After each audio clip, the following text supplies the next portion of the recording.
All right, guys, I'm at Solar Edge here at SolarCon 2023. This is Connor, and I've been grilling him for like the last 15 minutes, and he's been phenomenal. And a lot of us don't really work with Solar Edge directly, but a lot of people ask me on a weekly basis that they already have a system and they want to get batteries, and so that's what I've been grilling him about. And he's got it figured out, and I want him to explain it to you because he's definitely the expert here. But there's a bunch of different pieces here. We've got inverters and batteries and expandability. But Connor, tell us, if someone has Solar Edge or the panels on the roof, what can they do to add batteries? If you have an existing Solar Edge system, if you have our home hub inverter, adding a battery is almost as simple as just adding a battery.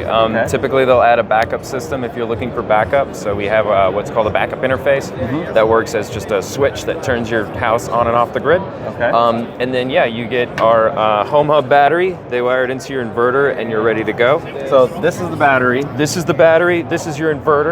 So if you have a home hub inverter, the battery just kind of wires right in. And then they'll install our backup interface, and this is what disconnects your home from the grid in the event of an outage, and then you go to your backup power.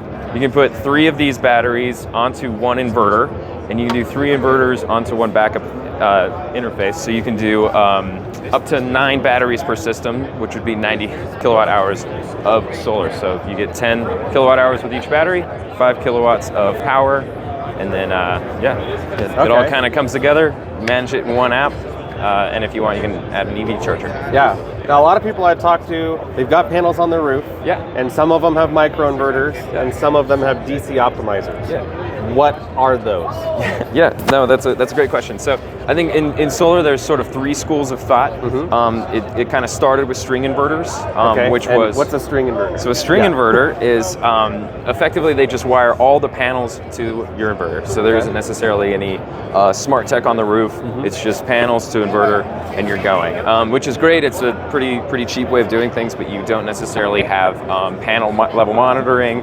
And so then microinverters came on the scene. Microinverters is a very small inverter on each panel. So suddenly your panels are operating independently. So this is an inverter. Yes, so this is like a mini version. It's a mini version on of this, every panel. On every single panel. So you wouldn't have one of these necessarily. Correct. Got it. And so then each one is converted. It's made into usable power. They come together in a combiner box, and that goes to your home. So that's nice. You get independence monitoring of each panel. You can see everything that's going on. But there's sort of an issue where with larger modules, they clip some of the power. So if you have a typical micro will do up to 380 watts of power. But if you buy a 400 watt module, suddenly you're losing 15 watts on every panel. Right. That builds up pretty quick. Right. And so that's rough. And then with microinverters, if you add a battery, batteries are DC power, and you're converting it to AC on the roof. So if you go to the battery, it's AC, which means you have to convert it again to go into the battery to make it DC. But then you want to use it in your home, which is AC again. So you convert it again. And so we call that's what we call a triple conversion penalty. And you lose power at each of those conversions. And so you start losing efficiency. Got it. And so that then brings the third sort of solar paradigm, which is optimized inverting, which we consider it the best of both worlds. That's what we do here at Solar Edge. So we have a central inverter, but we have DC optimizers on the roof. So the DC optimizers are under each panel. They give you that module level independence. So if one panel goes out, if there's a problem, the rest of your system keeps functioning. And they actually can work together. So if you have one module that's really putting power out, the other one maybe not so much, since they're all kind of connected, they can actually balance each other out. So you're getting the most power from your system on the roof before you even get to the inverter. Got it. So that gives you an efficiency pickup. And then with a battery, everything's behind your inverter. And so you have, you can visualize some panels. Those are going in DC. But if you want to charge your battery, which is also DC, you don't need to convert it yet. And so Your power just goes straight into your battery as DC, is stored as DC until you go to use it, and then it gets converted to AC. So you only have one power conversion. Rather than having solar panels going to like an electrical panel, you would have solar panels staying in DC, going to DC, and then when you need it, pulling DC, inverting it to AC, so you can actually use it. So you don't have that efficiency loss. Correct. Got it. That makes sense. And that, if you want to put a number to that, that equates to about 10 days of free power every year. Okay. So you do the math at 7% efficiency, you get an additional 10 days every year, times however long your warranty is. It can stack up to quite a bit of power. Okay, fair enough. And so it seems like DC Optimizer is the way to go. Yeah, I truly believe it's the way to go. Right. In markets like California, it lets you do some kind of creative things. It allows you to avoid MPUs. So every time with like an AC system, every time you add a string of modules, or you want to add a battery, or you want to add an EV charger, that's a breaker space in your main panel. With this, since all that power is stacked behind your inverter, you'll have, like, for example, if you have a 7.6 home hub, that could be on a 60 amp breaker. And on that 60 amp breaker, you can stack all of your batteries going through the inverter. So you can have up to 3 batteries going through your inverter. You can have up to 14 kilowatts if you did a 200% oversizing on that inverter. You could even have an EV charger behind your inverter, and all that's going to one breaker. You so don't have those in the electrical panel. And it helps you avoid that MPU. If you only have one breaker space as opposed to another breaker space for every device you add. So it can help, if you're in markets where those come up a lot, you can have faster deals, there's fewer cancellations, and it's just easier on the homeowner. So MPU is a main panel upgrade. Yeah, sorry about that. No, you're good.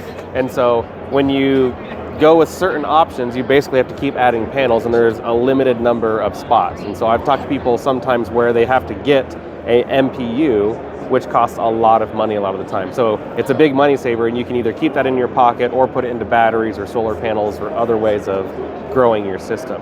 So one of the final questions, and this is kind of a tricky one, if they have an existing system and they want to add batteries, say they've got micros or whatever, micro inverters, whatever it is there a simple way to do it, or what would be the process?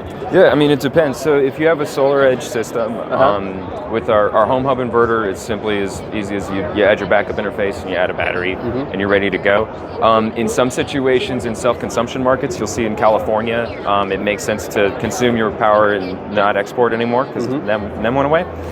In those markets, NEM is net metering? Sorry. Yeah, net metering, I'm sorry. And net metering is the electrical company is going to give you either credit or money back for the power you give them, and they're basically taking that away. So there's almost no reason to do grid tie in the original sense, how it used to be, because you're getting pennies where you used to get dimes before. So in those scenarios, it makes sense. You want to use as much of your power as you can as opposed to exporting. But you may not necessarily need backup, and so you may not want that added cost of backup. So in those cases, we do have a configuration where you can just wire your battery directly into your inverter. We're calling it Rate Saver, but it's just our battery into your inverter, and you're using your battery almost like a solar panel that works at night. And that's a nice configuration that you can do as well with this system. If you have an AC system, typically you can just AC couple it in.